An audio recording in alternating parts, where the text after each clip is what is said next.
don't need it. I don't need it. I definitely don't need it. I don't need it. I don't need it. I don't need it. I don't need it. I need it! OG members of my channel may remember me taking delivery of the car and then immediately installing the KLA shift paddles to replace the puny factory ones. I've been running them happily since then, and they can be seen in pretty much every video. However, knowing that KLA has been out of production since I got my set, and seeing the new Rev10 paddles, I really wanted to give them a go, and Gio at Rev10 made me an offer I couldn't refuse on a discounted set. After cutting open the box from Rev10, I was greeted with a professionally made paddle worthy of any Gallardo.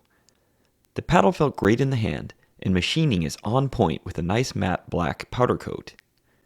Compared to the factory paddle, you can see not only is it way larger, but the design is quite noticeably more appealing than the factory's simple L design. With the paddles looking great, let's get them out in the car. First, I gain access to the battery through the frunk, and then use the infamous 10mm to disconnect the negative terminal. Inside the car, with the key turned to the on position, I rotate the steering wheel straight up and down to gain access to the two torque screws holding the airbag in place. And note, the screws won't fall out when fully loose, so they can't be lost. With the screws fully loosened, the airbag slides right out. While the main steering wheel bolt is a 12mm triple square, I found that a 3/4 inch box end socket works. I use it to undo the steering wheel bolt, making sure that the steering wheel ink mark from last time was there, to ensure the wheel goes back in the correct position next time. Now I remove the torque screw holding the left cover plate, and then the right cover plate, and remove those plates and the main top plate to then expose the shifter housings. There's a bunch of torque screws holding on two metal L plates that overlap each other. You need to remove all those torque screws and then carefully lift off the metal plate to avoid having the spring that's underneath there go flying away. After this, the paddle will slide straight up and out of the vehicle.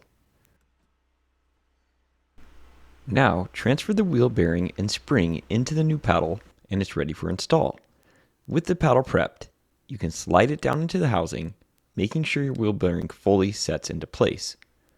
And note that off camera, I removed this little black plastic housing mainly because I was having trouble filming inside the car, but you should leave it attached to your car, so the steps I'm showing you now will just be right on your stock.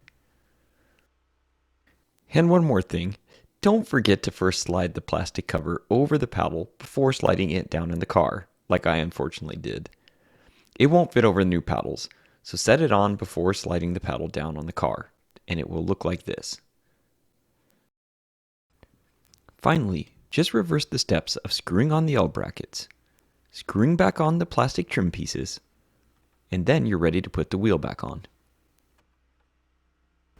Now you can depress the little spring thing, allowing the center to free spin, and align the center until the wheel goes back into the original place, using the line you drew before removing the wheel. With the wheel aligned, just tighten it back down, install the airbag, and it's ready to rock.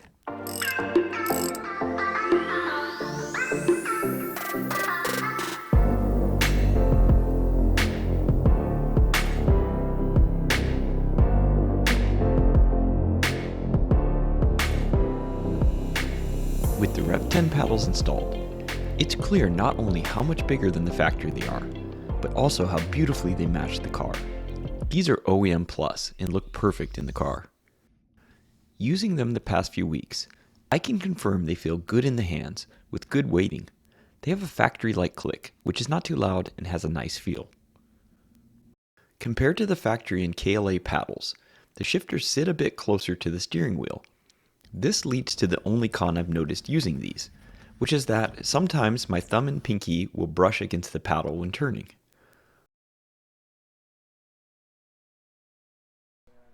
For those wondering how they compare to the old KLA, here they are side by side with the Rev10 on the left.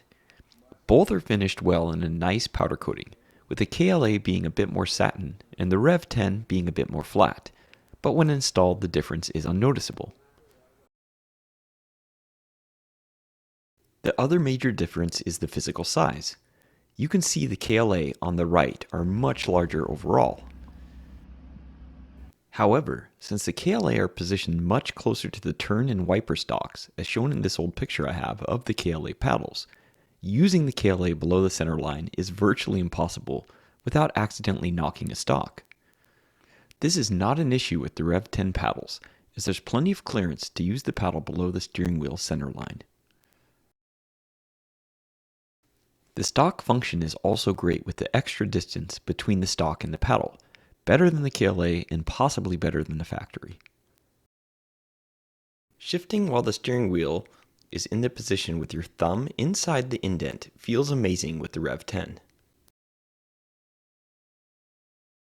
While shifting with your thumb resting on top of the indent works fine with the Rev10, the KLA do feel a bit better in this position with their extra size. It's still a huge improvement over the factory though. Finally, you can see the last difference is that the KLA do partially block the temperature and fuel gauges. This isn't an issue with the Rev10 paddles. Overall, the KLA are more of a racing part and would be better for tracking your car with the larger size in the upper range, but otherwise these Rev10 really fit the look of the car. So there's my review of the new Rev10 paddles after using them the past month. I feel this entire review might be a bit moot, as the factory paddles are so bad both the KLA and these new Rev10 blow them away completely. And then trying to compare the KLA to the Rev10 is not only splitting hairs, but also not relevant as the KLA have been out of production so long they are super difficult to come by. I will always love my KLA paddles due to the 5 years of muscle memory I've built with them, but you won't go wrong with these Rev10 paddles. Heck, if you use them 5 years after suffering the factory ones, I suspect you'd have the same bond with the Rev10 that I developed with my KLA.